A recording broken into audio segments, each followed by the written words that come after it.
nos acompaña el señor Efraín Alcántara, quien nos hablará un poquito sobre el sistema de evaluación continua. ¿Qué nos podría explicar respecto a ello?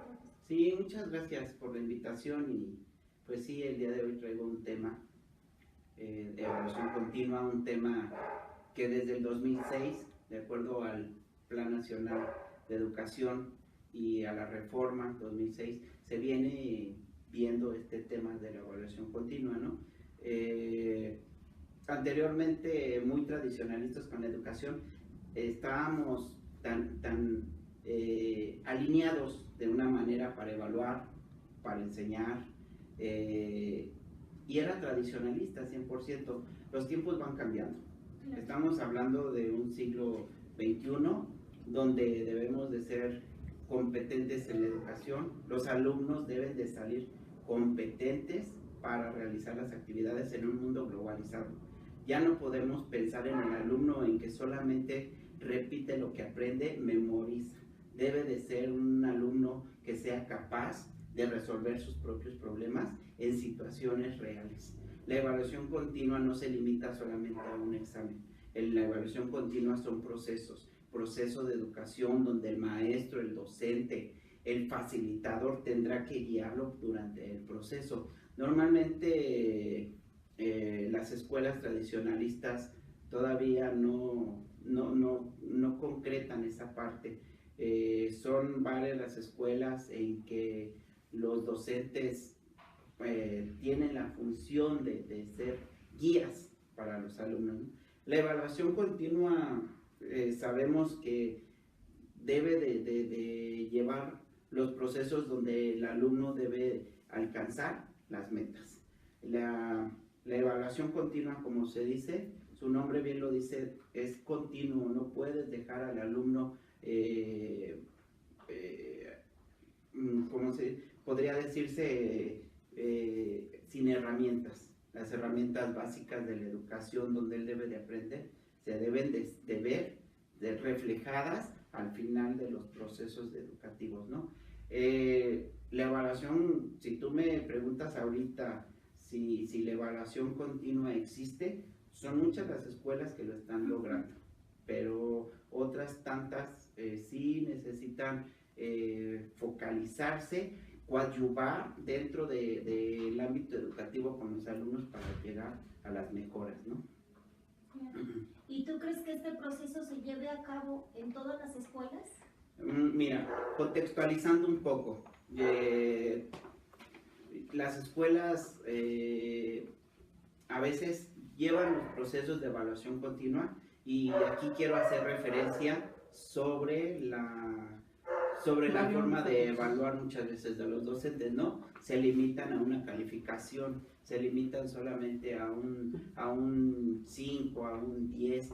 Eso no es evaluación continua. La evaluación continua tiene que ver con muchos procesos donde el alumno dentro de su nivel cognitivo debe de ser aplicado. El alumno que no desarrolla esos conocimientos básicos para poder ser competitivo en la sociedad y en un mundo globalizado, creo que se está dejando muy desprotegidos a los alumnos. En la actualidad los alumnos bachillerato, secundaria, preescolar, primaria, deben de salir con los conceptos mínimos de competencias. Desde el 2006, con la reforma educativa, estamos hablando de competencias, los ejes que rigen a la educación y por el cual el gobierno está apostando es porque esos alumnos deben de ser ya competitivos. Tenemos las pruebas enlace, las pruebas de PISA, donde desgraciadamente México ha caído ha sido no tanto en un ranking elevado. Desgraciadamente México está muy por debajo de los países. Hablemos de Brasil. Brasil es un país en el cual ha alcanzado un nivel de educación muy por encima de México. Hablamos de Chile. Chile ahorita está pasando por unos ataques hacia el gobierno, más sin embargo le han invertido en la educación. Yo creo que aquí la fórmula es la inversión. Yo creo que no hay de otra. Al haber inversión, a los alumnos los vas a sacar mejor preparados. Al tener a los docentes incentivados, podrán hacer un mejor trabajo. Los maestros en sí, para poder tener una evaluación continua, los primeros que deben de estar capacitados son los docentes. ¿Cómo los vas a capacitar? Solamente dándoles unos cursos, pero bien, o sea, estructurados. Deben de llevar una estructura correcta. A veces, desgraciadamente, dentro de nuestra educación, los planes y programas que se enlazan con los alumnos, pues no son los contenidos, no son los correctos. O sea, si hablamos de planeación para los alumnos, deben de ser planeados por parte de los pedagogos, pero donde haya fortalezas donde el alumno pueda sobresalir. ¿Y cómo? Pues, obviamente con mejor educación. Las fortalezas que los alumnos van adquiriendo, ahí es donde se ve si eres competitivo. Tú en este momento, si te hacemos una evaluación, podremos saber si eres competente o no.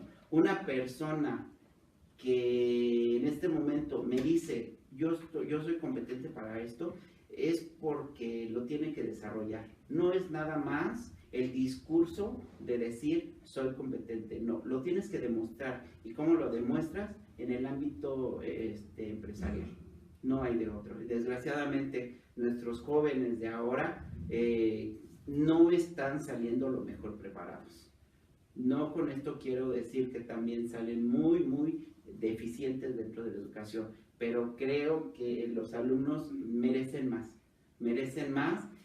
para poder sobresalir, porque a nivel competitivo, a nivel mundial competitivo, se están quedando muy cortos. La evaluación son las herramientas que te dan para ver si efectivamente el alumno está saliendo para algo competente. Vuelvo a tomar el tema de PISA y de enlace. Esas pruebas, desgraciadamente, nos dan a notar la poca inversión que se le ha dado a la educación.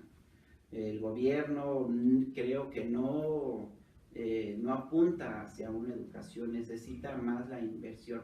Y tomando el tema de la evaluación, pues yo creo que la evaluación no se rige solamente a un examen, ¿no? Es todo un proceso donde los alumnos tendrán que, ellos mismos, su nivel cognitivo debe de saber que efectivamente son competentes, ¿no? Entonces, aquí hablamos de evaluación continua. No se debe de ser al final, no se debe de ser al final un 5, un 10, no, es un proceso. No podemos nosotros en este momento y en el siglo XXI, no podemos evaluar a un alumno con una calificación final. No, hay un proceso. El proceso y el guía que debe de llevarlo es el docente, pero son etapas. No puedes al último decir efectivamente con una calificación, no. Debes de ser competente y debes de demostrarlo, no nada más decir soy competente, debes de demostrarlo. Y eso se nota en las empresas, jóvenes que han salido con un nivel cognitivo elevado, pues obviamente se empiezan a insertar en las grandes empresas, trascienden más allá, yéndose a Europa, yéndose a Estados Unidos, pero sí tiene que ver mucho la educación que tenemos. Y tomando un poco sobre los planes y programas, los planes y programas nos dictan lo que hay que enseñar, lo que hay que mandar hacia las escuelas, pero creo que no está bien estructurado. Creo que le falta esa parte para que los planes y programas se fortalezcan. Ahora te voy a decir otra de las cosas. Muchas veces aquel alumno que no alcanza su nivel cognitivo de competencia o entender las materias, tiene que ver esto también con lo sociocultural. Estamos en una sociedad que desgraciadamente los salarios, la falta de empleo, la inseguridad, todo eso aqueja sobre el alumno. El alumno es el receptor de todo lo que pasa a su alrededor, desde la familia, desde los amigos, desde que papá y mamá se tienen que ir a trabajar desde temprano y los dejan solo. Tú dime ahí quién es el guía, solamente el docente, pero el docente lo hará dentro de su espacio, la escuela, no más. Pero aquí lo importante es de que el alumno se vaya forjando desde sus inicios de la educación, para que al final de un proceso educativo llamado preparatoria, licenciatura, universidad, él pueda pueda tener las herramientas para poder salir al campo laboral, ¿no? Los planes y programas en la actualidad creo que no están tomando en cuenta la parte de la sociedad. La sociedad donde desgraciadamente vivimos en un mundo globalizado, en un mundo lleno de mucha tecnología, pero hablemos de mucha tecnología, pero no para el ámbito educativo, creo que es más para el ámbito de entretenimiento. Entonces, las TICs, lo que llamamos tecnologías y las nuevas pedagogías en línea, deben de estar enfocadas hacia el alumno para que aprenda, pero para que aprenda algo favorable para él. Tú solamente tomarás lo que te sirve para la vida, para ser competitivo y para poder establecerte en un buen trabajo. Desgraciadamente las TIC, la tecnología, creo que se han desviado un poco de lo que debe de ser, ¿no? Creo que las tecnologías las estamos utilizando más que nada para el ámbito de ocio, así de simple. El ocio es el que nos ha ganado más a tomar un libro. Solamente las TICs nos ayudan para el ocio, para la parte social, donde los amigos, donde se postean solamente cosas muy burdas, muy absurdas, fuera de contexto. Pero creo que la tecnología debe de ser más allá, debe de ir encaminada hacia un bien hacia la sociedad, porque si lo seguimos viendo de esta manera, que la tecnología la estamos utilizando, pero de una manera inadecuada, creo que nos está arrojando alumnos de los cuales ahorita están saliendo, ¿no? Con problemas de bullying, con problemas de que papá y mamá se separaron, con problemas donde hay golpes, hay violencia en la casa. Entonces sí debe de ser las TICs encaminada hacia algo favorable. ¿Cómo lo vas a saber que efectivamente las TICs te están ayudando? Es la evaluación.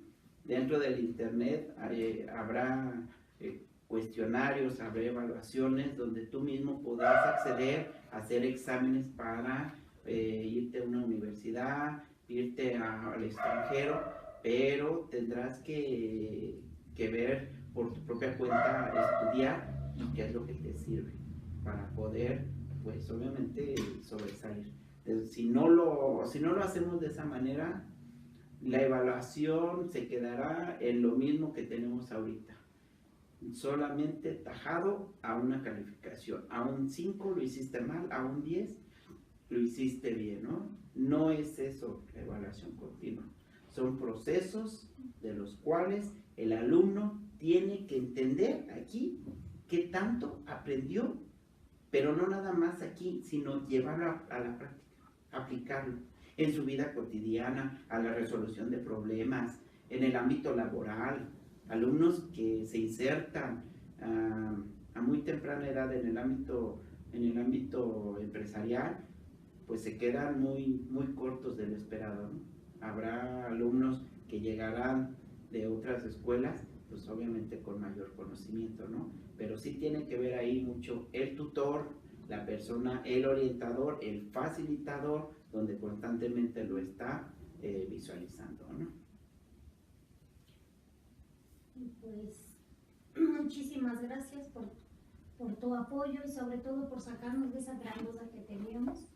Pues muchas gracias a ti, gracias por acompañarnos, por la invitación, y espero que a la gente pues, le haya gustado un poco de este tema. No duden en seguir actualizándose, y hablo por los docentes, Creo que lo más importante aquí son los alumnos, es nuestra razón de ser, los alumnos, los jóvenes, y de los cuales no podemos dejar a la deriva. Deben de estar siempre protegidos por alguien para poder llevar su camino y su trayectoria a buenos términos. Pues muchas gracias por acompañarnos. Me despido y eso es todo por hoy. Hasta luego.